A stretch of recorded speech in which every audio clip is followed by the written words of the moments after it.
Welcome, friends, to a very special edition of our live program. Those joining us are probably aware we've got Barbara O'Neill live Q&A. And so your questions are going to be answered in this program.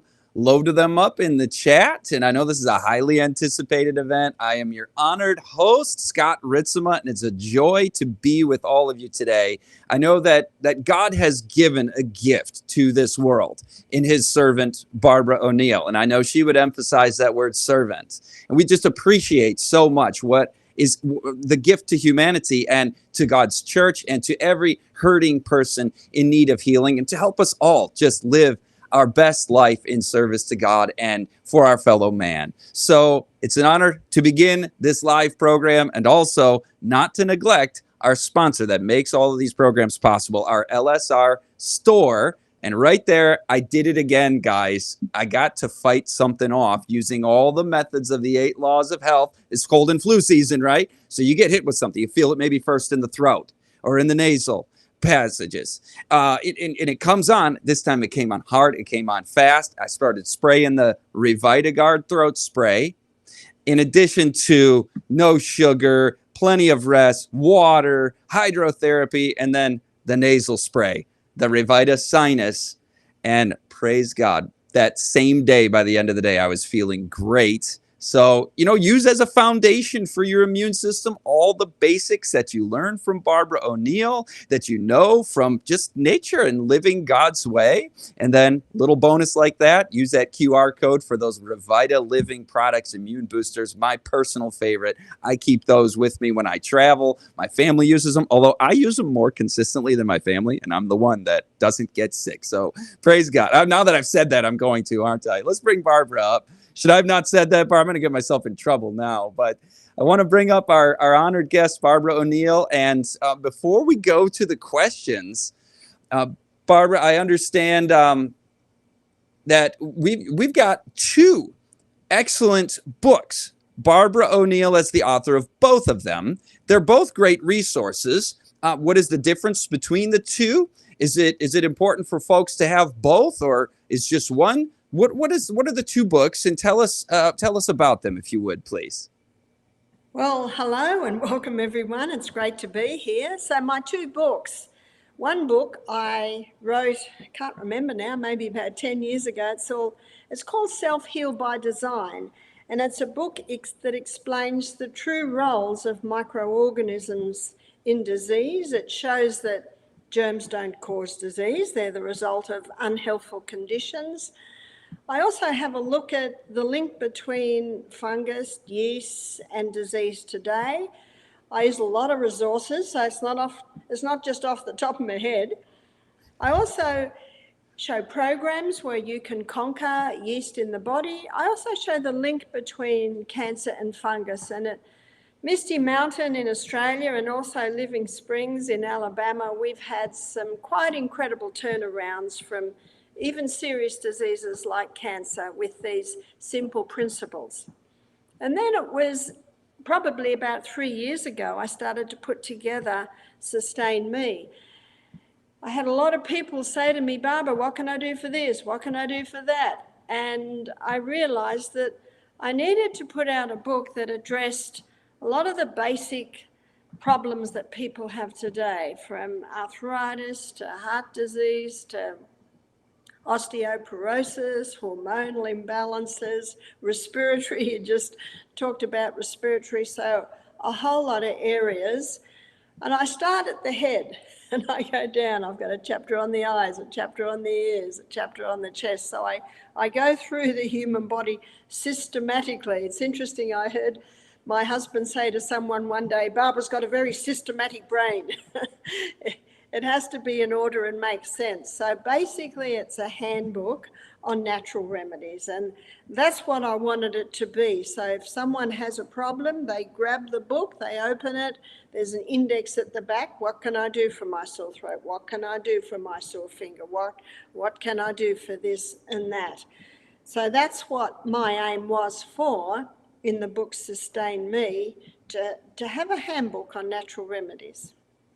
That's excellent. To me, that's a very good resource for everybody to have on hand. Not everybody likes to read a book cover to cover, page by page. I like to do that. Some people like to do that. But just to have this book on your shelf where you can turn right to that page where it has the answer to the problem you're facing. So I'm very, very happy to offer those at the Living Springs Retreat store, both of those books. And also, when you talk about the organism of the human body, I want to get to your question. We're going to get to your questions, audience. I just want to say this. One thing I appreciate so much about what you teach, Barbara, is you don't specialize in just one area of the body and look at that as an isolated entity, independent of the totality of human physiology and how we are designed in nature by God to thrive. And so the idea of self-heal and cooperating with nature's laws is just a tremendous benefit to all those who've had the privilege of hearing your messages. So I just want to thank you for that personally and in your book as well.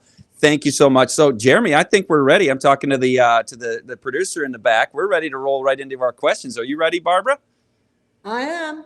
All right. For our big Q&A session, Lori gets to go first. Please, if you could help me, I have brown spots all over my face.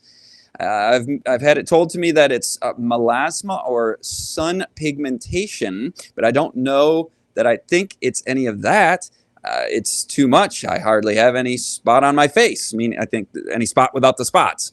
So, Barbara, do you know what that is and what Lori could do? Well, it sounds very much to me like there's a hormone aspect here, because the fact is we've been living under the sun for a long, long time. But what we're finding that this condition is not uncommon when there's a hormonal imbalance. I know as a lady that had 7 babies, whenever I was pregnant, I'd have some brown marks appear on my face. After I'd given birth, they'd ease away. And you'll notice with medicine, they give you a name, but they don't tell you the cause, they don't tell you the cure. Sometimes they blame the sun, but the fact is, the sun may be a factor, and it is true you can overuse the sun, but many people today underuse the sun. You know when you've overdone the sun? Because the skin burns. So it is true that overuse to the sun in times past could possibly be a factor, but it sounds to me like it could be a hormonal imbalance. And in America, in fact, every country I go to, I get people to look for local wild yam creams. In Psalm 114, the Bible says that God gave herbs for the service of man. And you talked earlier, Scott, about some herbs that you spray your nose and throat when you get a cold. I just thank God for those herbs. And so the cream that can balance the hormones is a wild yam cream. And I know that Living Springs have a few wild yam creams, and I know that Living Springs will not sell anything if it has chemicals in it, so please explore their store. Now, once you apply this yam cream, you apply it to different parts of the body every time you apply it. It's not necessarily to the skin.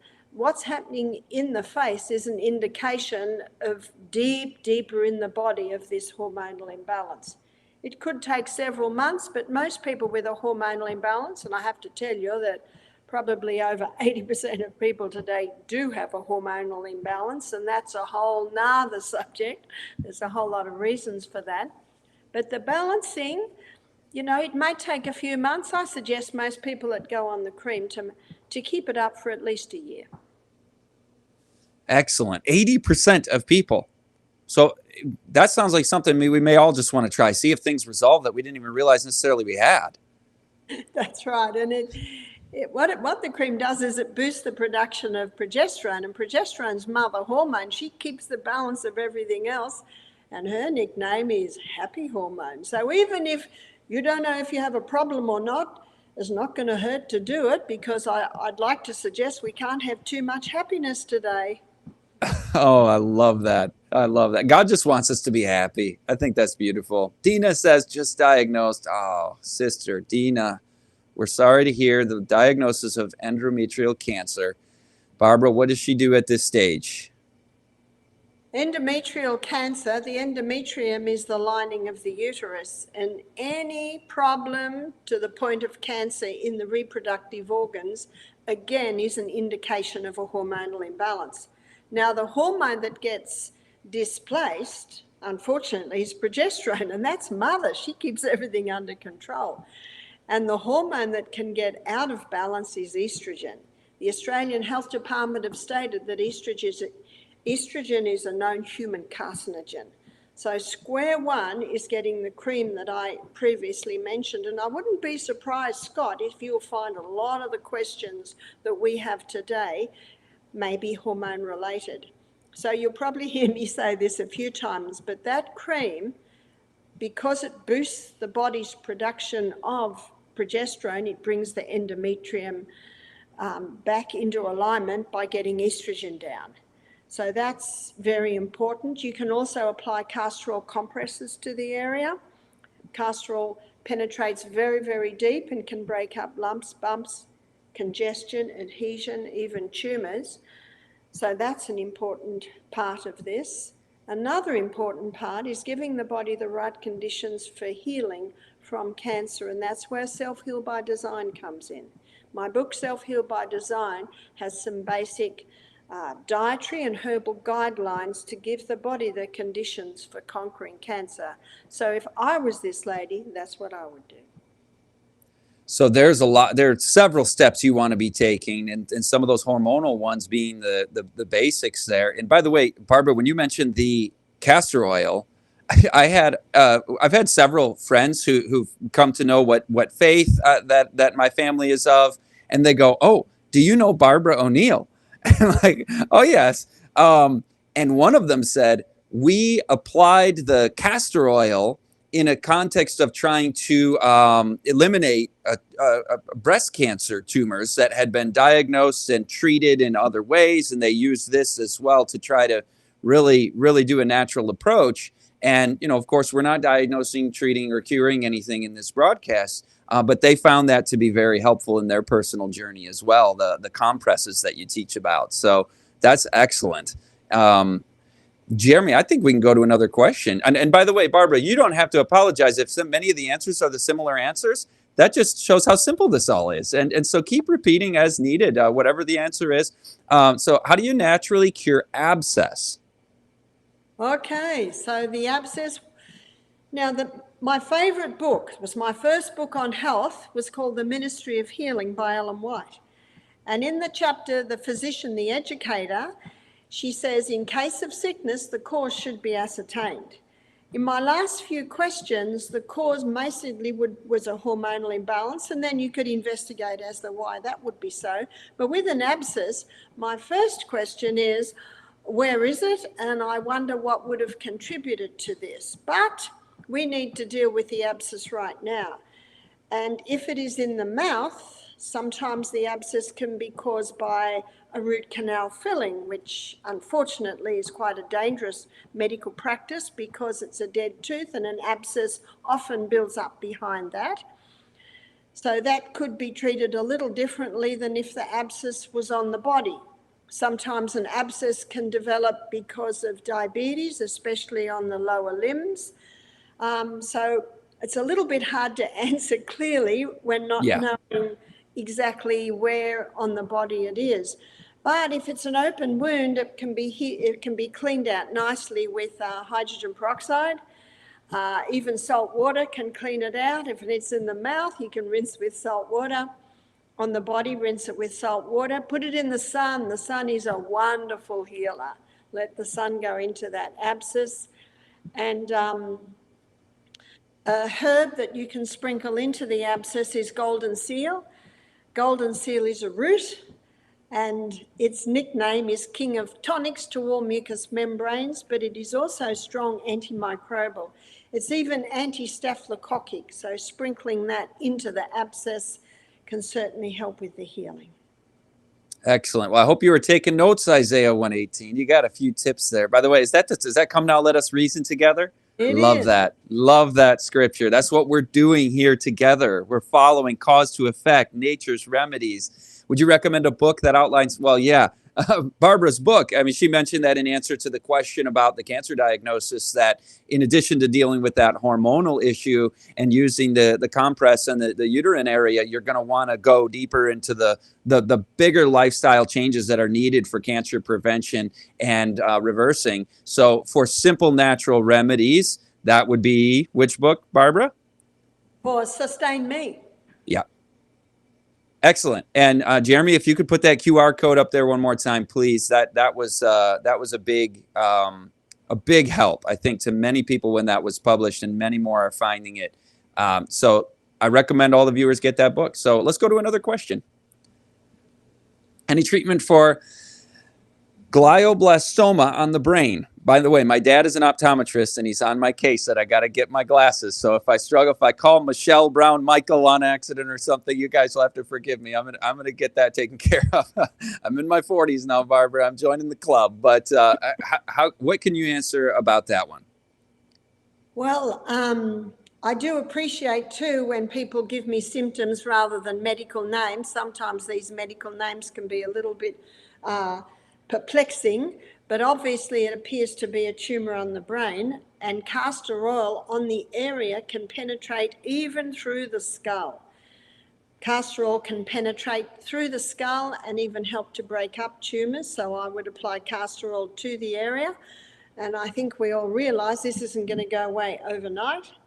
Sometimes we're seeing tumours appear on the brain when someone that part of the brain has had a mobile phone to it a lot.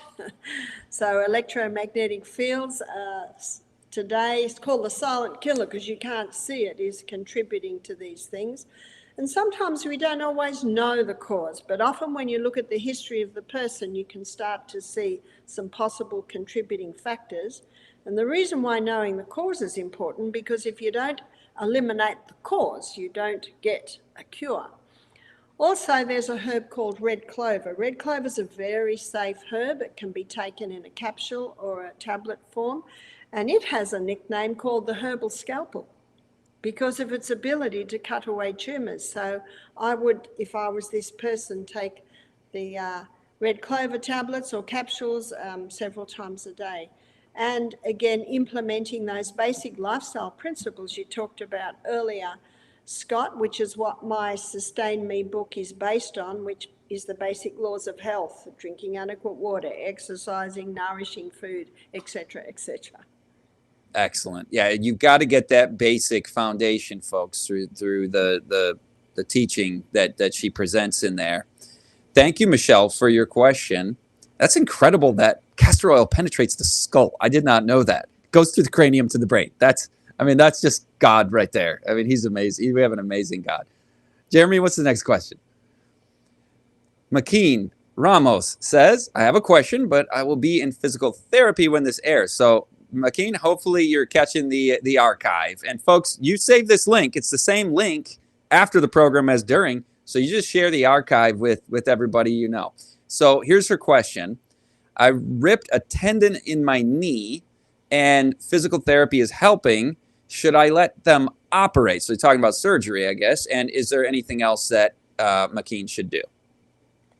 Well, I like to do everything possible rather than operate. And Dr. Kellogg, very famous doctor who had a huge retreat in the mid-late 1800s, I was reading the biography of a doctor who worked with him, and she said he was an excellent surgeon, but he rarely used surgery. So remember that as much as possible, and you can avoid surgery, but you know, at times it may be necessary. Physiotherapists, they're the experts on muscle, ligament, bone, tendon. So very important to adhere to what the physiotherapist says. The other is you can wrap a castor oil compress on the area every night as you sleep. There is a herb that has a growth stimulant, and this growth stimulant is applicable for every cell in the body, so bone, ligament, tendon, muscle, and that's comfrey. And I think Living Springs do sell a comfrey cream, so I would also apply that a couple of times to the day. The other thing is listen. You never do anything that's going to cause pain. You know, there's the pain that's, oh, don't do that. Then there's the pain that, oh, that That feels nice, when someone massages your shoulders. Oh, yes, keep going, keep going. So only us know that pain. So don't do anything that's going to aggravate it. And there's a 4-letter word, and it's a very nice 4-letter word. It's called time. You got to give it time. It'll take time. And after breaking my wrist in December, I realized that bones heal quickly, but ligaments, tendons, muscle, they can take several months. So give it a bit of time. Yeah, and you want to be having good nutrition, right, for the healing of those muscles too. Yeah, that's absolutely the Sustain Me principle. Sustain Me is sunshine, use of water, sleep, trust in God, abstain from anything harmful, inhale through your nose, nutrition, moderation in the good things, and exercise. So they're your laws of health. I want you to repeat that one again at some strategic point, because that was a really good summation. And you're welcome, McKean. We're very glad to have you. And Jeremy, we can take our next question. So how do you start a baby onto solids when the molar teeth come in? How do you schedule it with the milk feeds? And maybe there's a question behind the question. Is the assumption correct that molar teeth is the indication of starting the solids? And then you could also answer the question how to schedule, filling the tummy with food in conjunction with carrying on with the nursing. Well, I'm an expert in this, having been breastfed or pregnant nonstop for 14 years. 3 months into every pregnancy. So I'd like to suggest, without any touch of pride, that I am an expert in this area. And that they all survived, and they're doing the same thing to their children. In other words, it worked, and it worked well. In my book, Sustain Me, I have a section called What Shall I Feed My Baby? Now, the first teeth that appear are the 4 at the top and the 4 at the bottom. They're called milk teeth, so baby's main food should always be milk. God made the breast milk perfect. And if the mother cannot breastfeed, the next closest would be the goat's milk. You look at the size of a baby human and the size of a baby goat, very similar. No, the baby cow's much, much bigger, so it has different nutrients. So that's square one. 3 things have to be present for a baby to have any food, and that is they must be able to sit, they must be able to feed themselves, and also they must have a few teeth. And when those 8 teeth are there, maybe they're halfway through, a little bit through, fully through, that's taste time. So you give the baby at the mealtime a piece of cucumber, you give them a piece of apple, or you give them a piece of avocado, it might be a bit messy, or you give them a piece of banana, but let them feed themselves. But when the molars come through, they come through back here. It's usually between 14 and 22 months of age. When the molars are through, that is the sign that they can start having some starch or carbohydrate foods.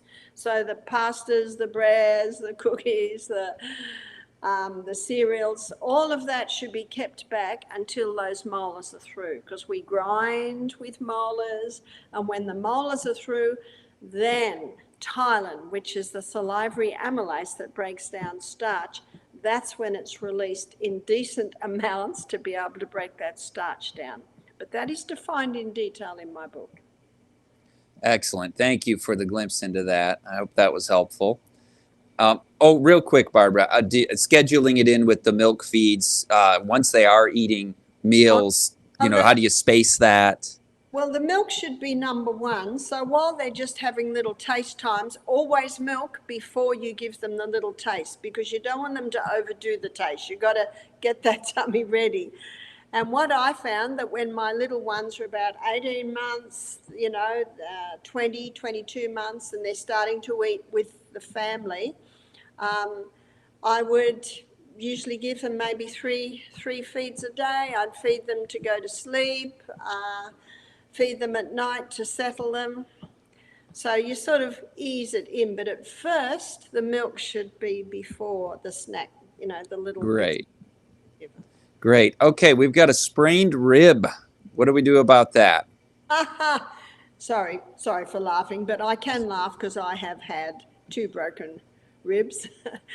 Medicine can do nothing. That's why I didn't go to emergency. I thought, what are they going to do? I did try very hard not to cough or sneeze. Then when you know you've got it. You really Yeah, just don't make me laugh. Don't make me laugh this week. You really just have to give it time.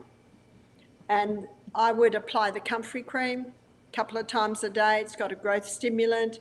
Praise God for Psalm 104 verse 14, where he gave herbs for the service of man. But again, don't do anything that's going to make it hurt. And we really don't want to anyway, do we? No, that's easy orders to follow. All right, Jeremy, what's next?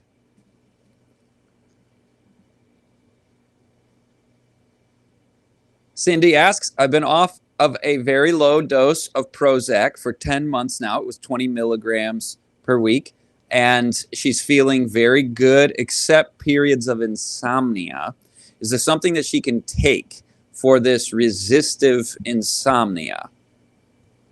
Well, in my book, Sustain Me, I'll probably be saying that a few times, I've got a chapter on sleep. And I go right into detail on what happens in the night and why we need sleep. I also look at ways to overcome insomnia. Insomnia can be caused by, some previous drug medication. It can be caused by a hormonal imbalance. And the good news is that we can rewire our brain right up until the day we die. You can train yourself back into sleep. And there are some herbs that will help in the process. Some people have found valerian really helps. It's a mild tranquilizer, mild sedative. Some people have found taking magnesium of an evening can help. Some people have found melatonin helps. The research, and Dr. Matthew Walker, who wrote the book Why We Sleep, he shows that sleeping tablets really do not give a quality of sleep. So it's being patient, realizing that you can ease yourself back into sleep. And even if you get a little bit more every night, be thankful. In 1 Thessalonians 5:18, the Bible says, in everything give thanks. So even if you just get 5 hours, be very thankful for that. And hopefully the next night it'll be 5.25 hours and then 5.5, and you can ease yourself back into that. That's great. Thank you, Cindy, for your question. By the way, I'm a converted night owl into early to bed, early to rise. You can make the switch. It is humanly possible. It's not genetic. Your destiny is not sealed. So you can become a productive member of society, unlike I once was. Jeremy, who's next? Marjik says, from what point do you give a child water in addition to breastfeeding? And do you also give small children Celtic salt before they drink a glass of water? I think this is a reference to your teaching that we adults, have salt with our water. What is your recommendation for the babies on that front? Much depends on where you live. I never gave my babies water. I never actually thought about it. Breast milk's nice and watery. But I spoke to a mother only a couple of days ago with a 4-month-old baby who hadn't opened their bowels for 4 months. And I said it might be an idea to give the baby little sips of water. Living in a very hot environment, you might look at giving the baby little sips of water. Definitely by the time they're breastfeeding a little less and starting to eat a little bit more, the water's important. When my little grandchildren stay with me, when they drink 1/4 cup of water in the morning, they can have a piece of Celtic salt. That's their reward. And then they can drink the rest of their water. So even from the age of, probably about 2 years, that little bit of Celtic salt before the water's great. You'll find that when they've had the salt, they'll want to drink more water. That's good. That's good. Excellent. Thank you for the question. How to cure NA fibroids? Fibroids. Okay. How to cure fibroids naturally, Honey Badger asks. The fibroids are a result of excess estrogen in the body, because estrogen is a cell proliferator, and it's causing so many problems today. And one of the problems that it's causing is the growth in the reproductive organs. This is the main cause of polycystic ovarian syndrome, fibroids in the uterus, cyst lumps in the breast. So this, different people react in different ways. Not everyone with estrogen dominance develops fibroids, but it is the cause of the fibroids. So going on to the yam cream, that should be applied for at least a year, applying the castor compresses, ideally at least 5 hours, 5 days a week, more if you can. The key is consistency here, but we've seen many women conquer their fibroids by doing these two very simple things: applying the yam cream to get the estrogen down, which is feeding the fibroids, and also applying the castor compresses, which will penetrate deep and little by little break them up. At the same time, implementing the Sustain Me principles or the basic laws of health. We've seen many conquer fibroids doing this. Excellent, excellent. So all of these remedies in conjunction with the whole picture of your whole acronym. Give it to us one more time. Sustain Me. What does it stand for? Okay. The first S is sunshine. We need sunshine. The U is use of water. There's a time to drink water. There's a time not to. When wouldn't you drink water? When you've just eaten your meal. Ideally, you start drinking about an hour and a half after the meal to allow those digestive juices to do their work. The third one is sleep. I like God's perfect mathematical formula: 8 hours to work, 8 hours to play, 8 hours to sleep. T is trust in God. Trust that God gave you an incredible body with an inbuilt ability to heal. Thank Him every day for that body. I is inhale. We need to inhale in and out through our noses. We'll get more oxygen at the cellular level and try to breathe in the freshest of air. Abstain. It is time to stop anything that will harm the body. Anything that is interfering with the healing of the body needs to stop if we want proper healing. N is nutrition. The three essential food groups are fibre. All plant foods had fibre. Protein, best plant proteins are your legumes, nuts and seeds. Fat's not the enemy. We need to be having good fats like coconut oil, olive oil, all your nuts and seeds. M is moderation. Yes, the sun's good, but do it in moderation. Fat's great, but don't overdo it. Do it in moderation. And the last one is exercise. We need to move the body every day. Beautiful, beautiful. Maurice asks, how should I treat silent acid reflux? Okay, silent acid reflux is unfortunately a problem today, and it's usually a result of eating breakfast like a pauper, lunch like a pauper, and supper is the king and the queen together. So we need to switch when we're eating our main meals, which should be breakfast and lunch. And if we eat at night, it should be very, very light.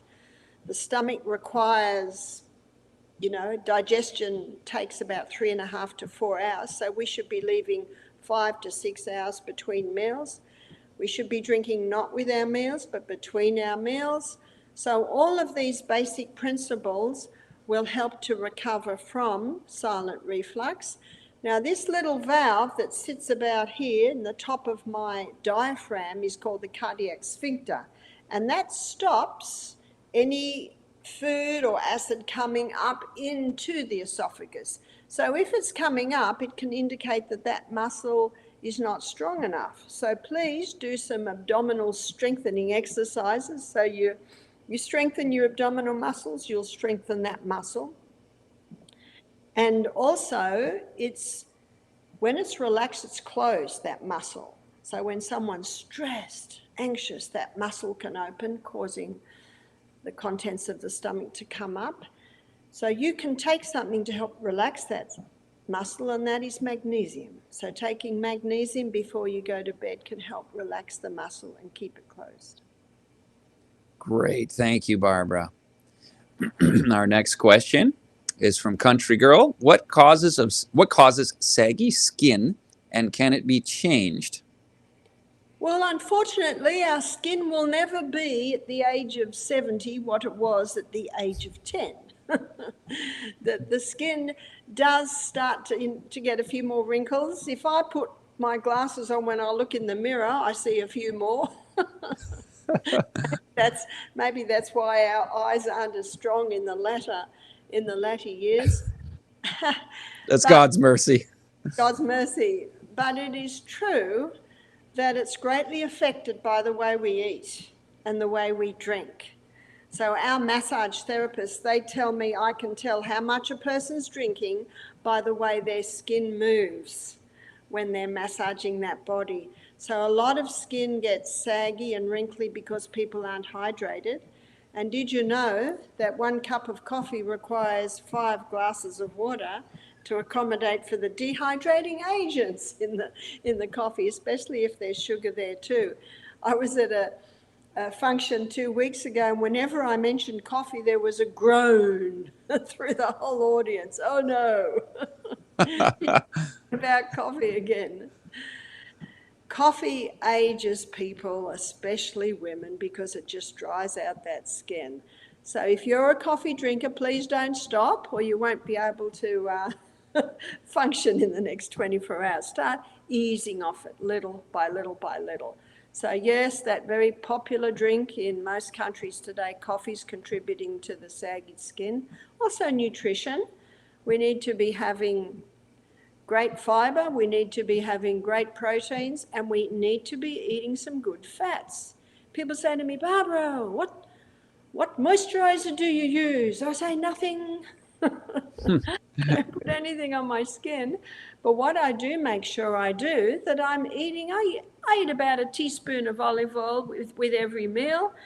Our skin is an indication of our nutritional status of our body as well. And unfortunately, this fat-free myth, that has been pushed onto unsuspecting humans for the last 40, 50 years, is also a contributing factor to drying out skin. The fact is it's an essential nutrient and we need it, not to put it on our skin, but to eat it. Excellent. It is true also that some people have been born with drier skin than others, and they may need a little something on their skin. If they do, it should be something simple like coconut oil. Wonderful. Thank you for that. And by the way, doesn't caffeine also increase stress, which also ages us and reduces lifespan and increases disease risk and makes our faces look less happy?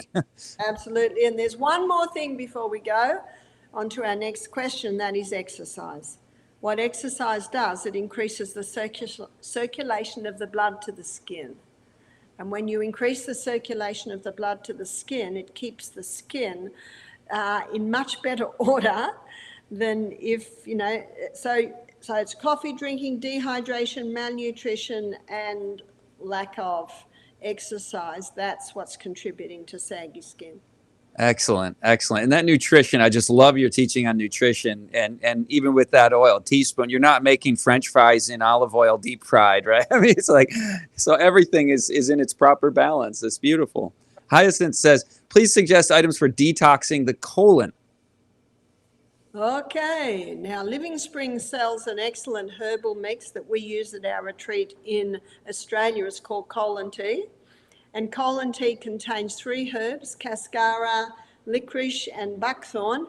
And those herbs, when they're taken in the form of the tea, they gently stimulate peristalsis. So many people who've had sluggish colons have found that the colon starts to work better when they take that tea. We also give it to our guests on their juicing days. So on their juicing days, they take the colon tea at nights to make sure that that colon is evacuating. There is also a treatment that you'll find in many places called colonic irrigations. And colonic irrigation treatments are when warm water is going in and out of the colon, usually for about 45 minutes, and that can certainly contribute to cleansing the colon. So there's a few things you can do. The Sustain Me principles, exercise, hydration, fibre, they all contribute to the colon working well. Dr. Kellogg, I mentioned him earlier, he said 3 intakes of food a day should equal 3 evacuations a day. And the colon has a mind of its own. If you tell it to go more, it won't. But once you start implementing the lifestyle changes, as I've described, the colon usually starts to work a little bit better. And you can Wonderful. probably tell that a train is passing by us at this moment with its horn. That's all right. That's all right. We can go on to our next question. Hello, Sister Barbara. I need help with severe constipation. Well, we're on the topic. Severe constipation. Large volume of stool in the proximal colon, suggestive of superimposed constipation. How do you help out Pauline here? Okay, so with that, I would do the added treatment of applying castor oil compresses to the colon. When you apply castor oil compresses to the colon, it has the ability to penetrate and help to break up such things. I would also get the colon tea. Now, it may take 2 cups a day, it may take 3 cups. I believe that God designed for every person to be their own doctor, and part of being your own doctor is listening. Now, it was probably about 3 years ago, because I was at home, I decided to go through the treatment program at Misty Mountain Health Retreat, the detox. And I found that I only needed 1/3 of a cup of tea a day to get my colon working. But we've had people that have needed a full cup, some people need 2 cups, some people need 3 cups. So the beauty of this tea, it gently stimulates peristalsis, so it helps that colon to start going from the inside. And it can train the body back into going regularly. How long will that take? We've got a saying in Australia, how long's a piece of string? It can be 1 inch long, or it can be 10 yards long. So I don't know how long it'll take. That's why you listen. You listen. And then eventually the body usually starts going by itself. And she... Oh, it's beautiful. God's remedies are so simple and beautiful. And the lady Continue. did say, what can I do right now? She could find a colonic irrigation therapist, and that warm water going in and out can clean the colon quite quickly. If she can't find one, and if it's just not an option, there's the simple enema kit. You can buy an enema kit from a pharmacist, and you just insert the little tip with about 1.5 cups of water, massage your tummy, and sit on the toilet and let it come away. So that's a lot quicker one too. Great, thank you.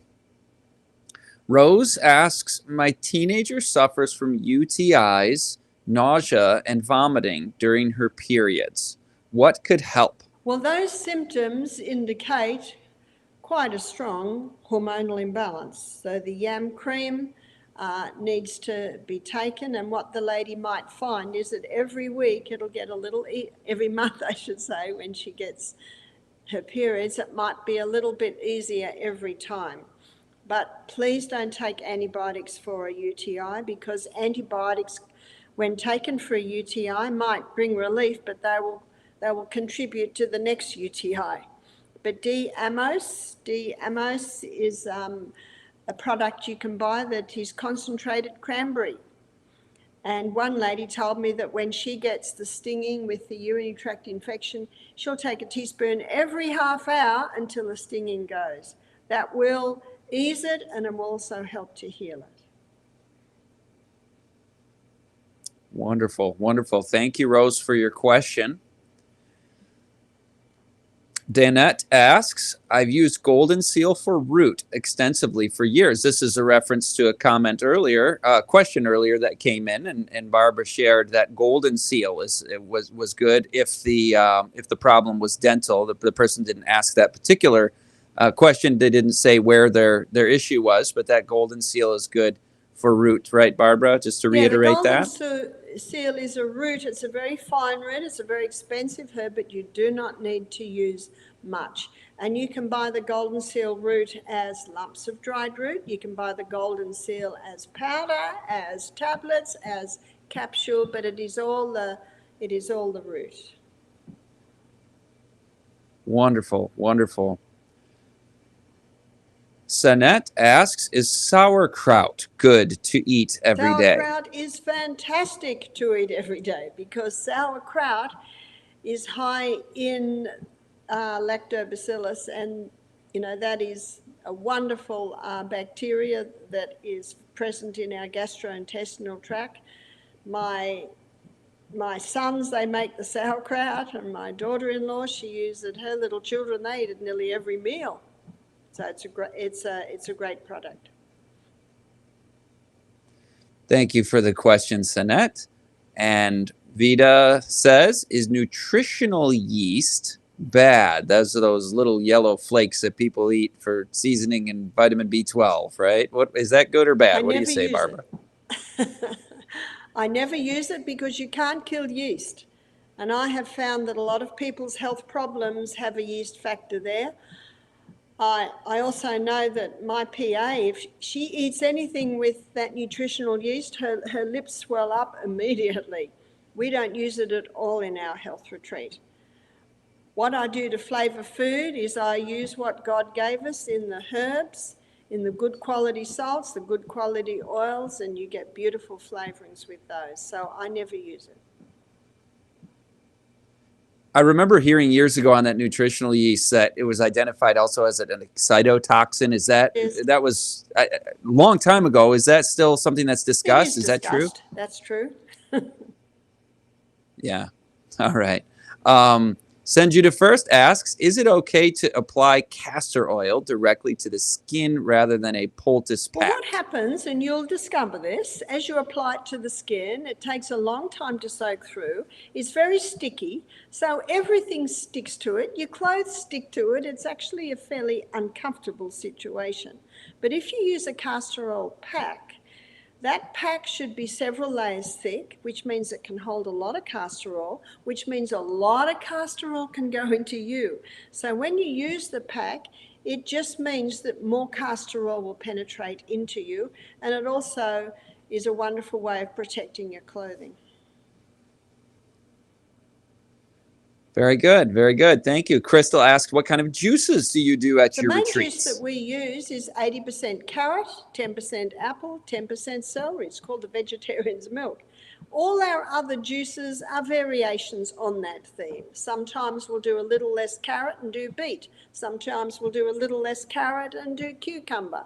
Sometimes we'll do a little more apple and more cucumber. So they're all variations on the theme of the carrot, celery, and apple. Yum. Oh, that sounds so good. What is the best way to cleanse and strengthen the kidneys? There's a chapter in my book on kidneys. The whole chapter's on kidneys because we have seen people about to go on dialysis not need to go on dialysis. And remember Psalm 104, verse 14, that God gave herbs for the service of man. You might be surprised that some of the most powerful kidney herbs are celery and parsley. And there are a variety other of herbs, but the beautiful thing about celery and parsley, you can just about implement that into your food every day. Make sure they're organic, because organic foods give a far higher nutrient content and have a higher concentration of the actives that God put in there for the kidneys. But kidneys suffer when people don't drink enough water. Kidneys suffer when people are having teas and coffees. Kidneys suffer when someone's on a high stimulating diet, which meat is a big stimulant, and the coffees, the wines, that's what really hurts the kidneys. So to revive the kidneys, drink more water, ease off the stimulants until they're out of the diet, implement those foods every day.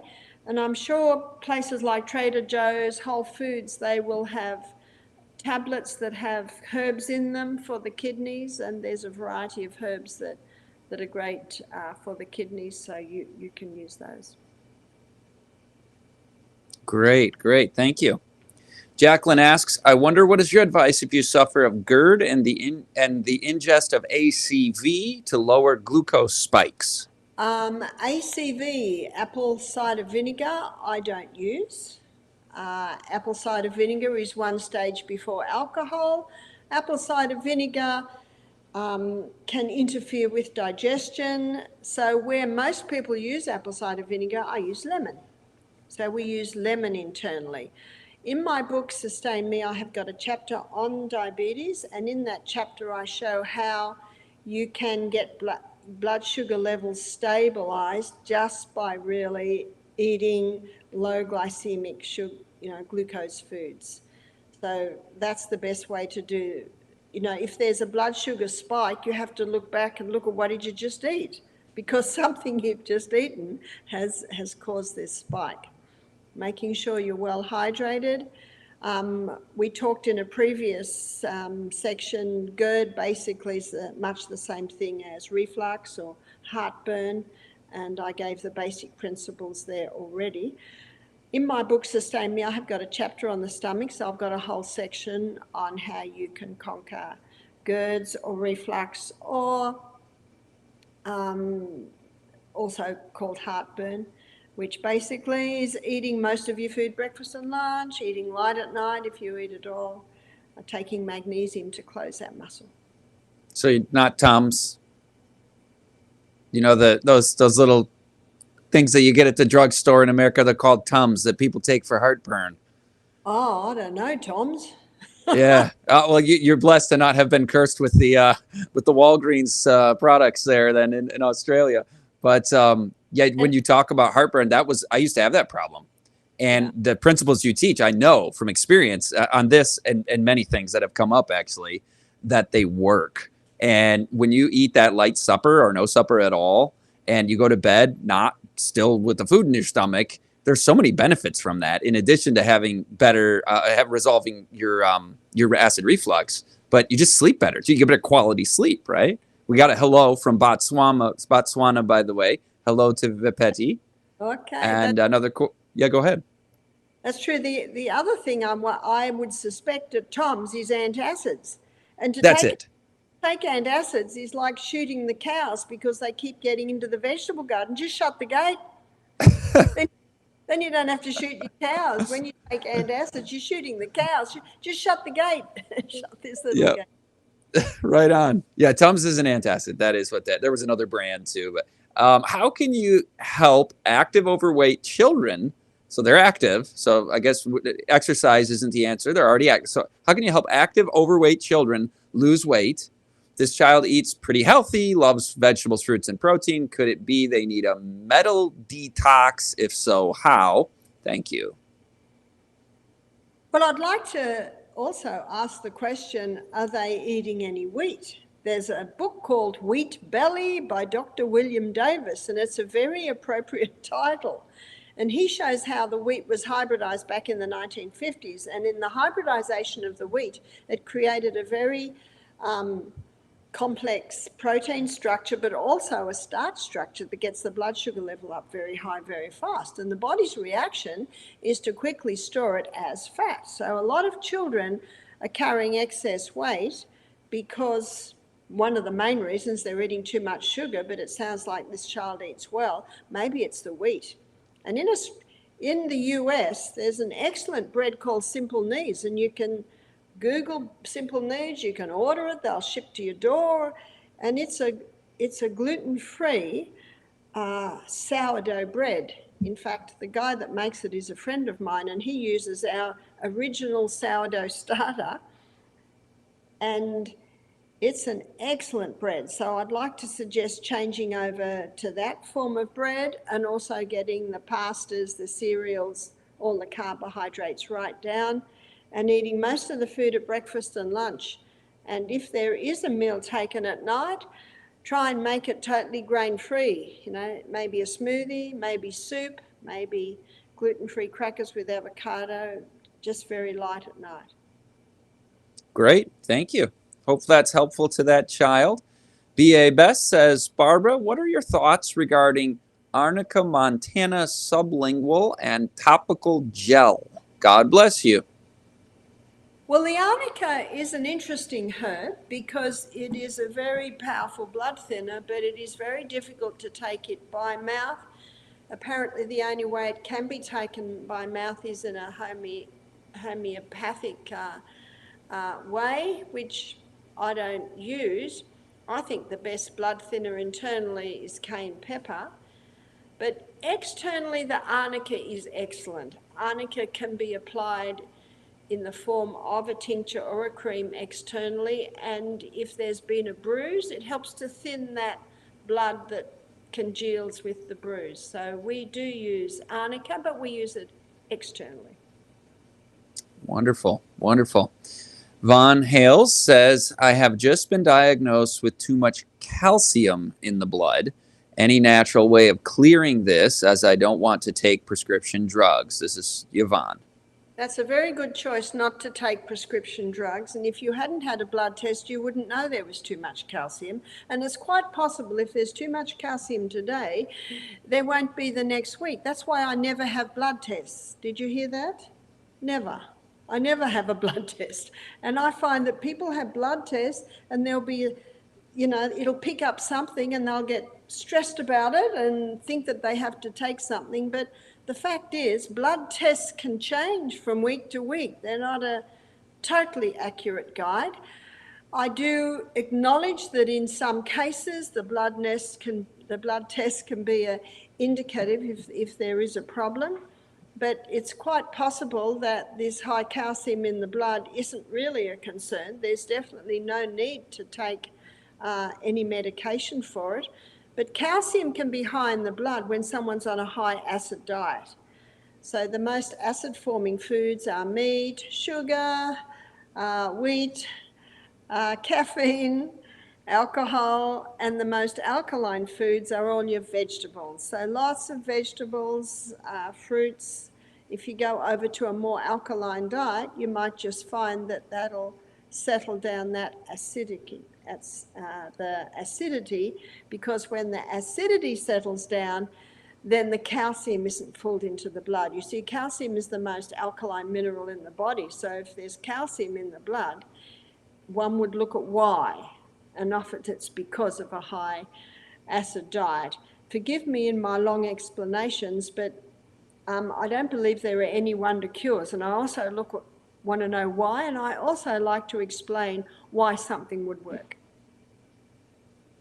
Is it also true that some people take too much calcium as a supplement and they're eating those acidifying foods like you mentioned, meat and sugar, and then you end up with kidney stones? And actually, if you hadn't been taking so much calcium, do you ever encounter people who take too much calcium, take it as a supplement? I don't advise anyone take calcium. You see, the bones aren't made of calcium. They're made of 12 minerals and 64 trace minerals. So the best thing you can do for your bones, which is, I guess, why most people that take calcium, the best thing for your bones is eat more dark green leafy vegetables, have more Celtic salt, and there's your minerals in their proper balance. And what you say, Scott, is true. If there's an excess, it can build up on your bones as bone spurs. It can be settled in your kidneys as kidney stones. Very good, very good. I love God's packages. You never need to worry. Am I getting too much such and such when you're eating food God made for you to eat? Sweet Life says, I heard L-cysteine, zinc, selenium are good multivitamins.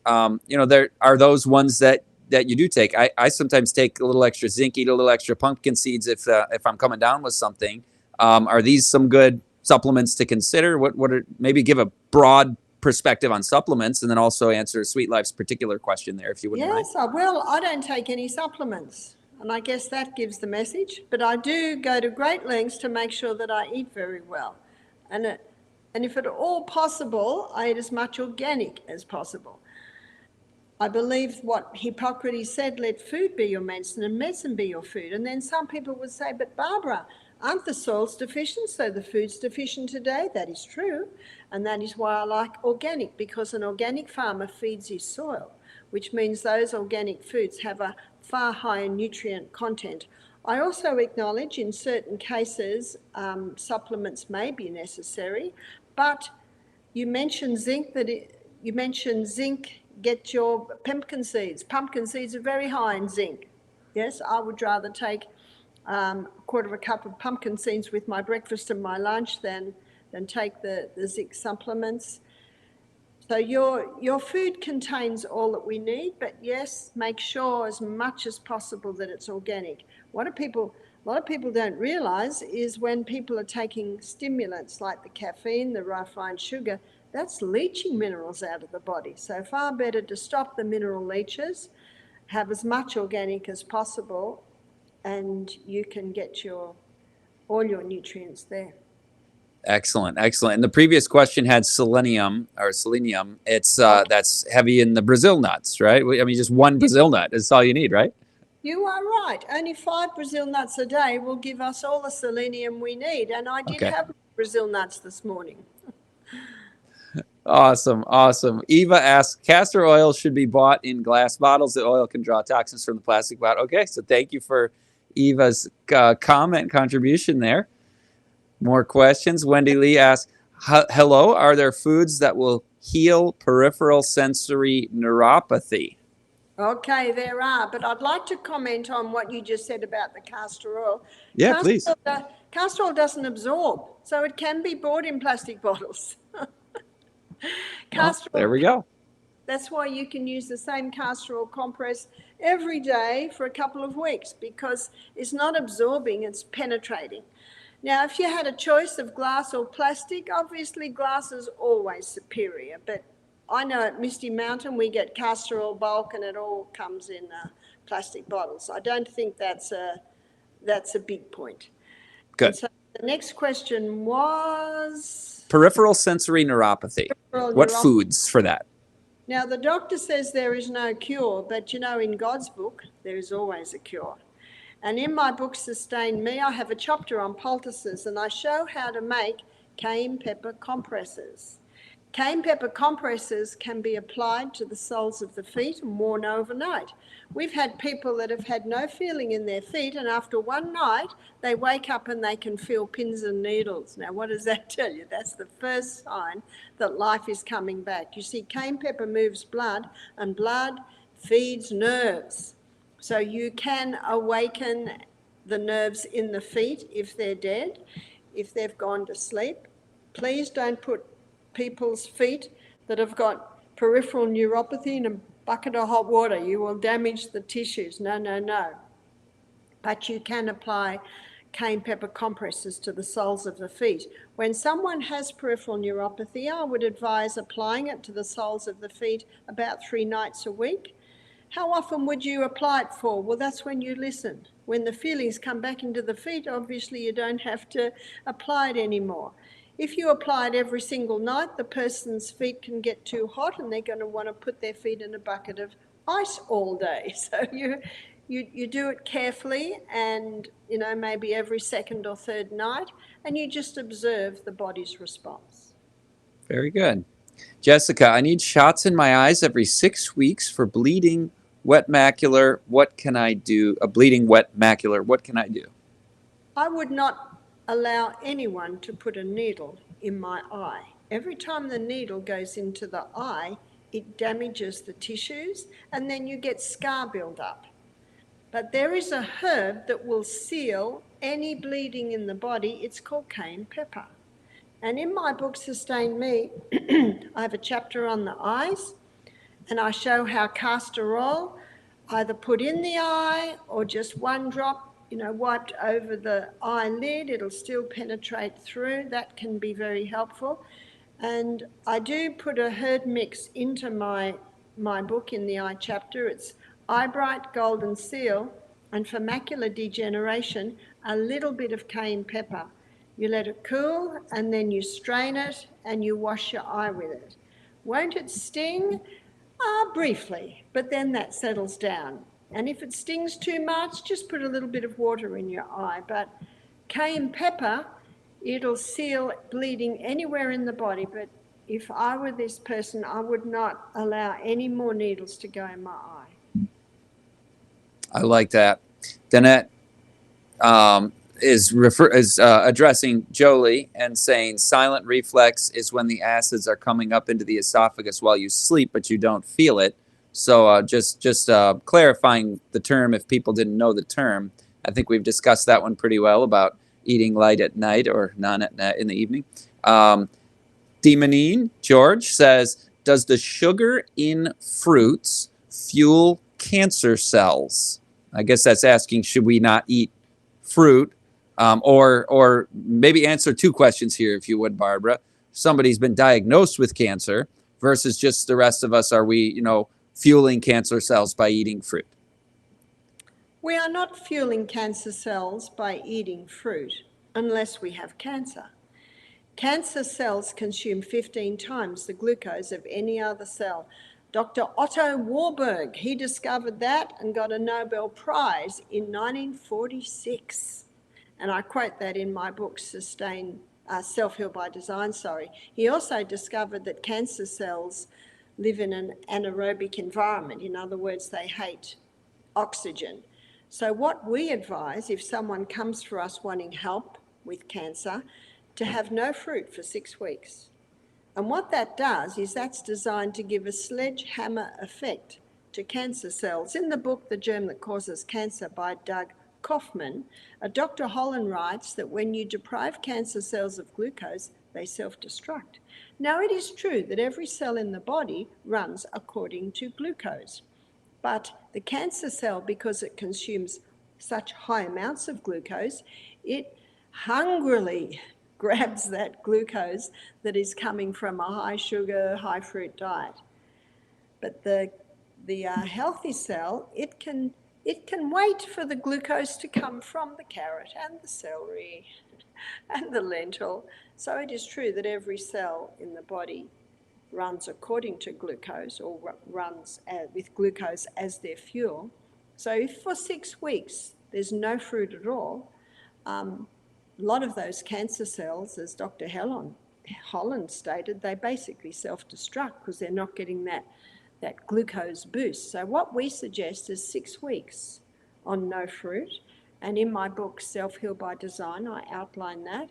And then after 6 weeks, they go onto a very low sugar diet. So they can now have maybe Granny Smith apples, grapefruit, which are very low on the glycemic index. And then after a couple of and of course eating lots of vegetables, legumes, nuts and seeds. And then after 2 months on that, they go to the antifungal diet, stage 2. And that's what we call the maintenance dose. And on that diet, they have very low sugar fruits like all your berries. And what do I mean by maintenance dose? They stay on that diet until they're healed. And we've seen many people, again, heal from cancer. We can't heal cancer, no one can, only the body can. And when it's given the right conditions, we've seen it do that. Oh, that's beautiful. And when you mentioned the sugar, the guy who was on the screen a second ago, he said he's 9 months in. I know you're not reading while you're thinking about what you're sharing. I was reading and trying to listen at the same time. He's 9 months in, having given up soda. And I think that is just a wonderful choice that you made. I did it. I used to be a Mountain Dew addict. So praise God. Now we've got a question from Diane. She says, could you recommend something for pain from sciatic? I had a fusion 14 years ago, but still in pain. Physical therapy, 3X's, chiro, acupuncture, injections, relying on pain meds now. Please help. Diane, we're here to help. Barbara, what do you say? It's also an illustration of, as much as possible, you avoid surgery. I've seen people get relief with surgery, but I've also seen people get worse with surgery. So it's almost like playing Russian roulette.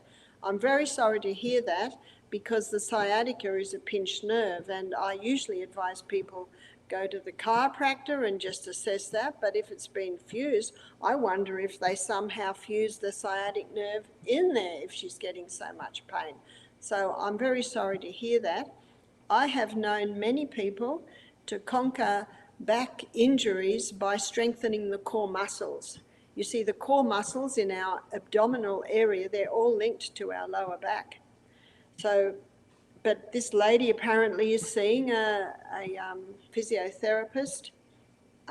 So the other thing that I would do, and I don't advise pain-killing medication because of the way it damages the liver, the kidneys, and also kills off our good flora in our gut, that most people don't realise that high doses of cayenne pepper has a pain-killing effect, because cayenne pepper is a natural analgesic.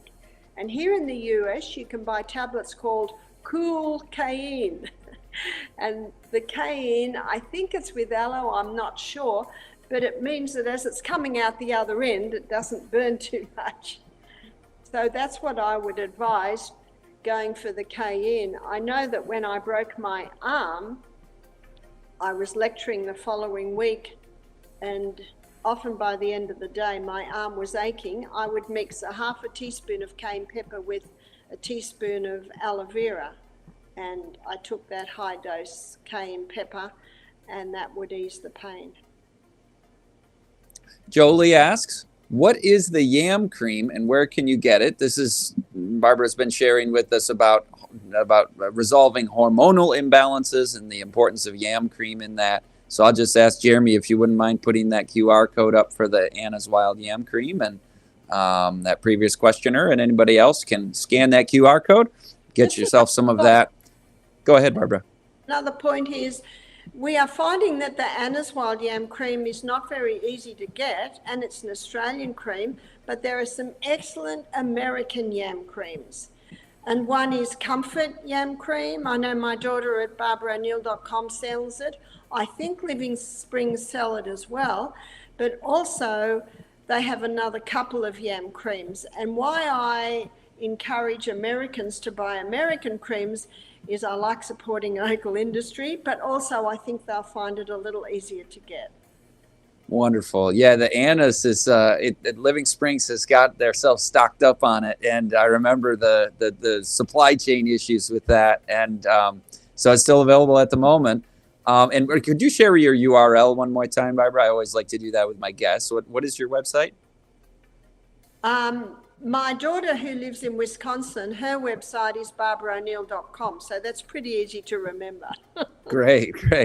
Thank you. Elsie says, can any oil help me with my dizziness with eyes or neck for it? Okay, so if there's dizziness from neck, then I would question, has there been an injury there? A lot of people are giving themselves neck injuries with their phone neck. You know, this position like this. You know, a lot of chiropractors and osteos saying they're finding neck problems. We really should look at our phone like that. And if people are at computers all day, you know, neck injuries can come up from that. So be very mindful of your neck, how you treat it. Osteo chiropractors, there are some excellent ones around that you can check that out. And also just check for full hydration. If there has been a neck injury, comfrey cream applied to that can boost healing in that area.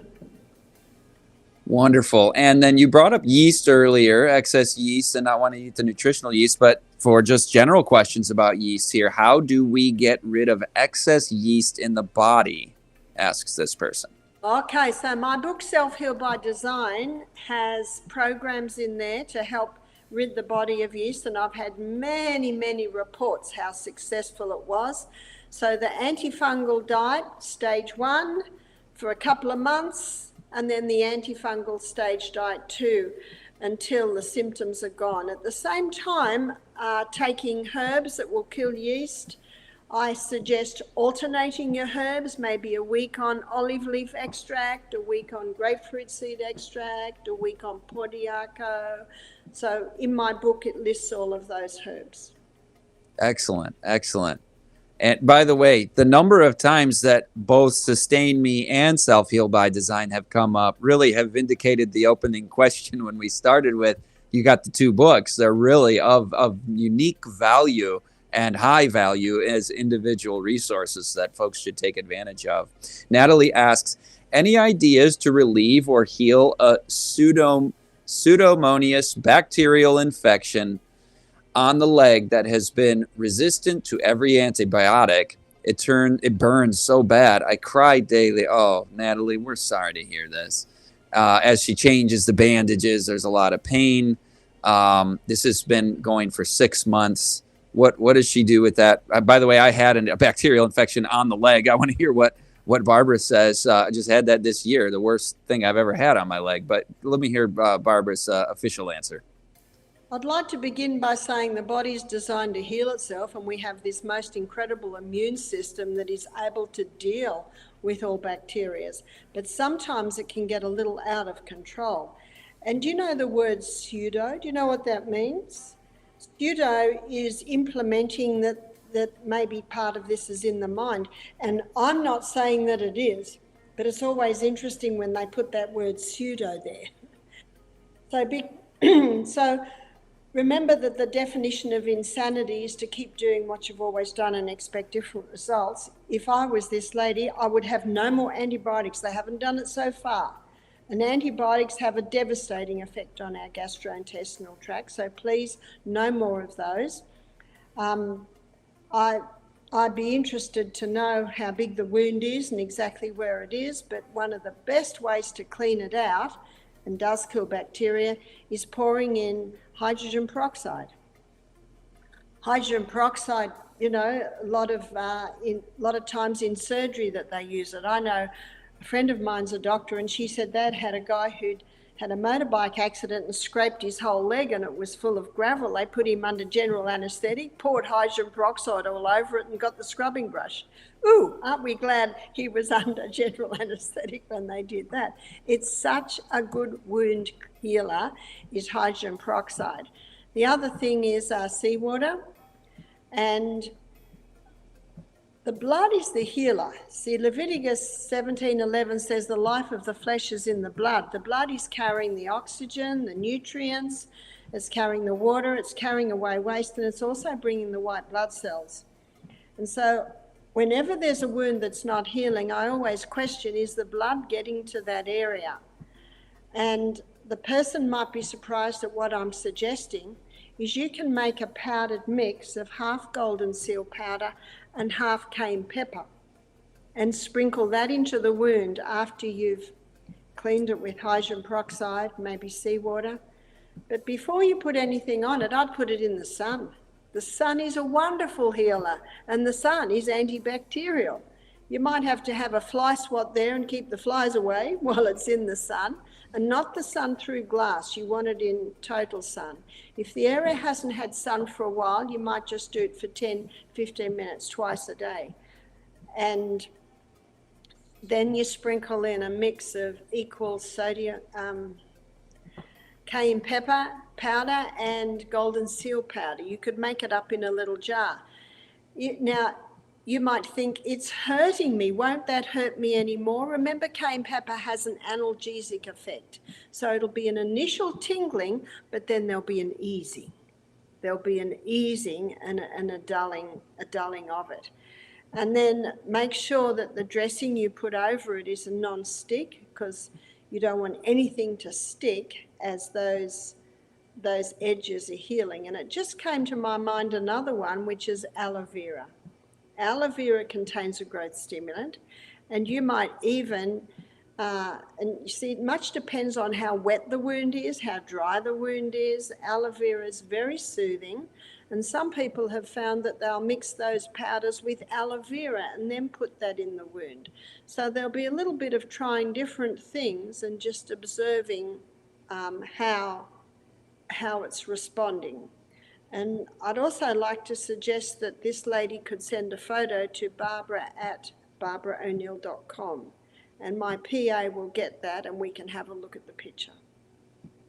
Wonderful. And I can vouch for the hydrogen peroxide. That was the trick for me this summer when I got the poison ivy in the middle of the night. My toenails are scraping it in the middle of my sleep without me thinking about it. I didn't even realize I had the poison ivy yet. And then all of a sudden that gets infected from that ordeal.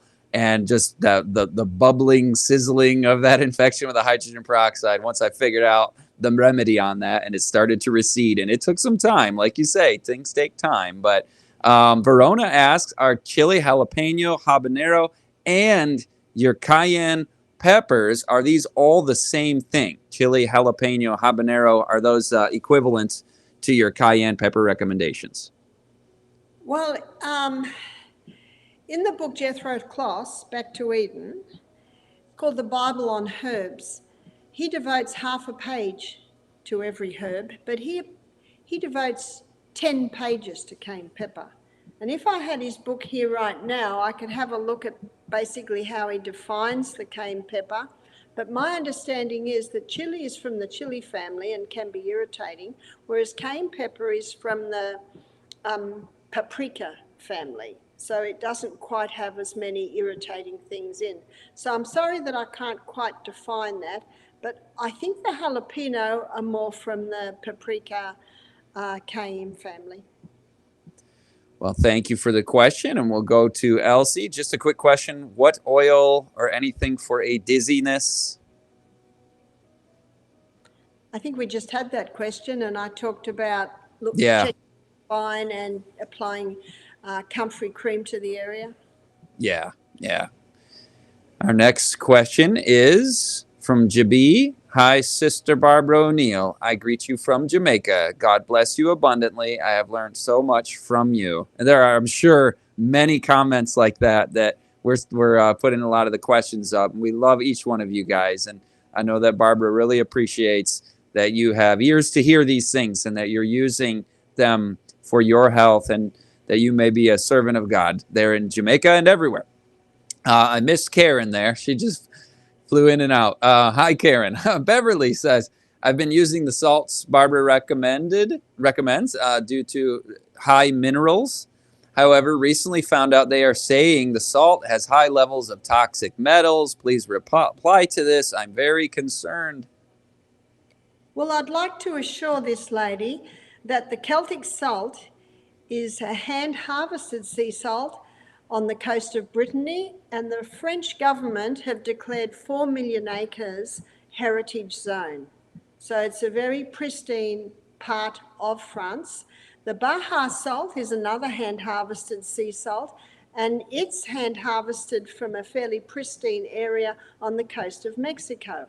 Also understand that heavy metals are heavy. They're not in the seawater. They sink to the bottom of the sea.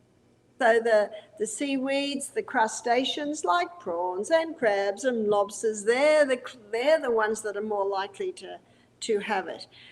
And the bigger fish are the highest concentration of mercury. The little fish eat the seaweed, the big fish eat the little fish, and so you're starting to get an accumulation. So there's a lot of claims about this with the salts, but I can assure that person they could even contact Baja salt or Celtic salt. They're constantly testing their salts and they can give current testing results. There's another claim that they're high in microplastics. This microplastic claim has come about, but they show that there's more microplastics in the air we're breathing than in the salt.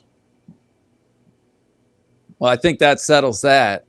By the way, your mention of the crustaceans, I don't imagine you're going to be going to Red Lobster at one of our American chain restaurants after this interview. No. Not a chance. Not a chance. John O'Lifty says, what is good for tinnitus? Okay, tinnitus, or we say in Australia, tinnitus. That's a very Aussie accent there. You know what? I thought it was tinnitus for years, and some doctor corrected me and said, Scott, it's actually tinnitus. But yeah, whatever we call it. What is it? I think most listeners probably aren't aware what it is. And how do you help this person with it? It's actually ringing and noises in the ears. And I'd like to say to you too that every rock singer has it because it's a result of damage to the fine mechanisms in the ear from very loud noises. See, whenever we hear a loud noise, we shrink away. It's the body saying, don't go there. But you know what happens? We don't listen, and we keep listening. And, you know, the rock stars and the people in the front rows of the rock concerts, they really should have earmuffs like you've got on, Scott, because what's happening is it's damaging the fine mechanisms in the ear. So often when I investigate with people, they nod, yes, I used to use a jackhammer. I've had guys who've used jackhammers when they were younger. Also a lady, she said she used to have a gym and they had very loud music in there.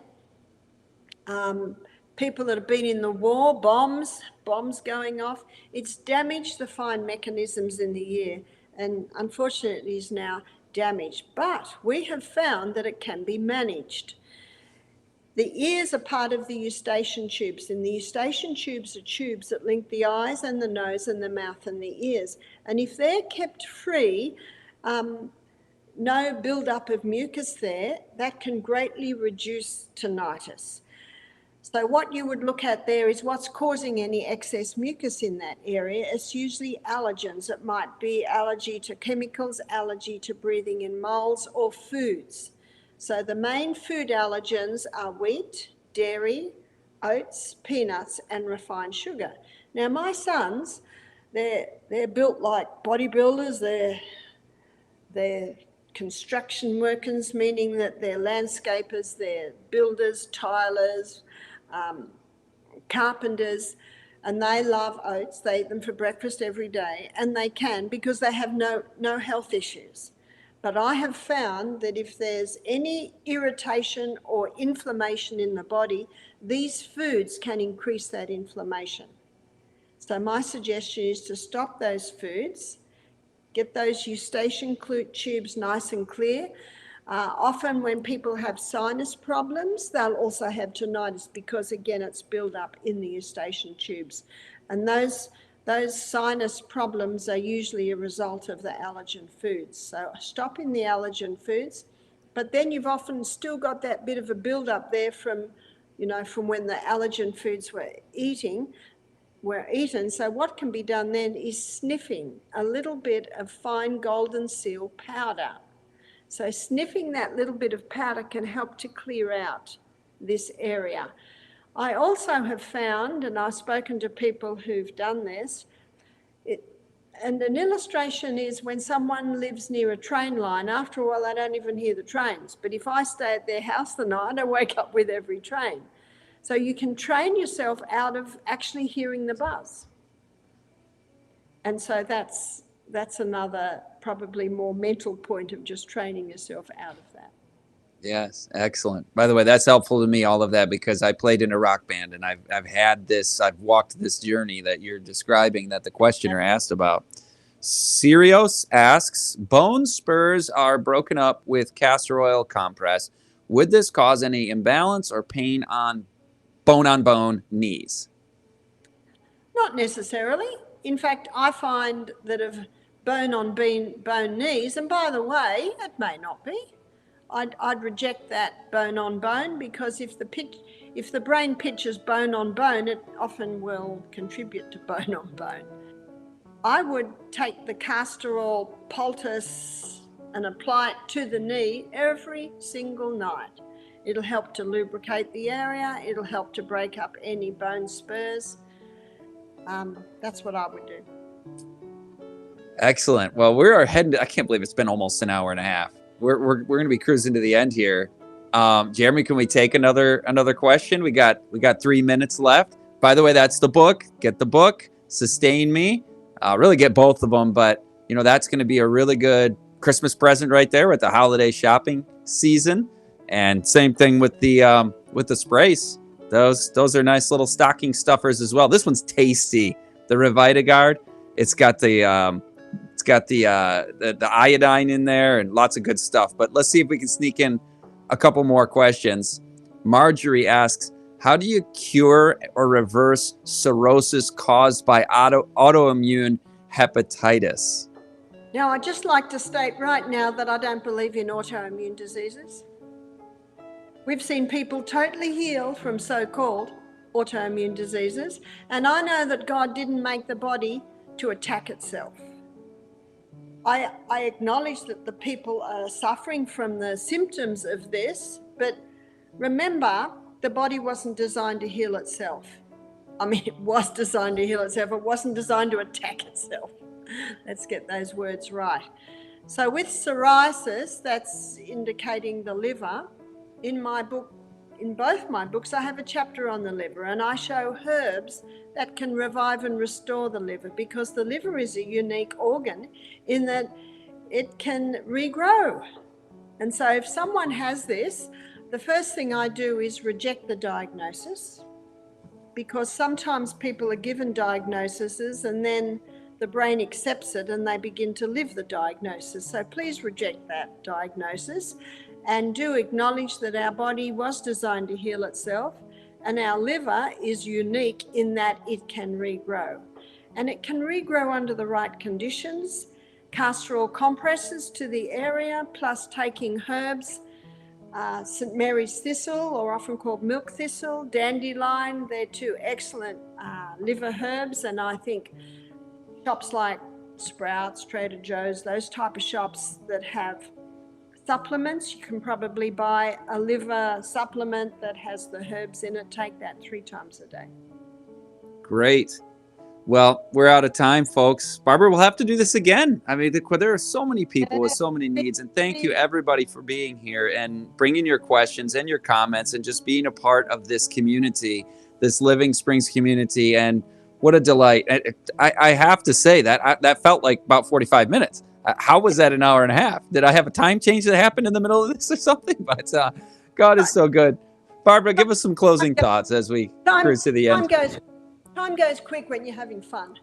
Yeah. Closing thoughts, comments? I know last week we had a lot of book sales and people were buying the Sustain Me for Christmas presents. And I wish I'd had that book in my home when I had children. So yes, it's a wonderful Christmas present to give to people. What I'd like to encourage people with is that have faith. Have faith in this incredible body that God gave us with an inbuilt ability to heal itself, no matter what diagnosis you've been given, because sometimes they get it wrong. Sometimes it's not totally accurate, and no one knows you. It might be so for this person or that person, but there's no body like yours. So I'd like to encourage people to have faith in their body, have faith in the wonderful God of heaven that gave them this body and also gave us these simple natural remedies, these simple guidelines that when you give them to the body begins to respond and heal. That's the good news. Beautiful. It's such hope, having this conversation and people in the darkness and despair of where they're at this moment, they hear that hope and it lifts the burden and you know that there's a path forward and that there are people that care and that there's a God that cares. So I see you guys next episode on LSR Live. We're going to go back to our normal Wednesday, 7 p.m. Eastern, 6 p.m. Central. We're actually going to be transitioning that also. So stay tuned for further announcements on time. But next Wednesday will be 7 p.m. Eastern, 6 p.m. Central. And it's going to be a fun one. We're going to meet with the LSR team and talk about healthy holiday cooking. This is not a season of the year when you need to balloon your waistline and end up toxic on the other end and then needing to detox and be miserable on January 1. We can thrive and enjoy healthy food through these holidays, celebrate with family fellowship and the gifts of God that he's given to us. So we'll see you all there. And thanks, of course, to our producer. I keep mentioning Jeremy back there. Excellent job, team. Christian Digital Network, from likes to lives changed. Scan that QR code, subscribe to their channel over on YouTube, and we'll see you guys next time. I'm Scott Ritsema with Living Springs Retreat.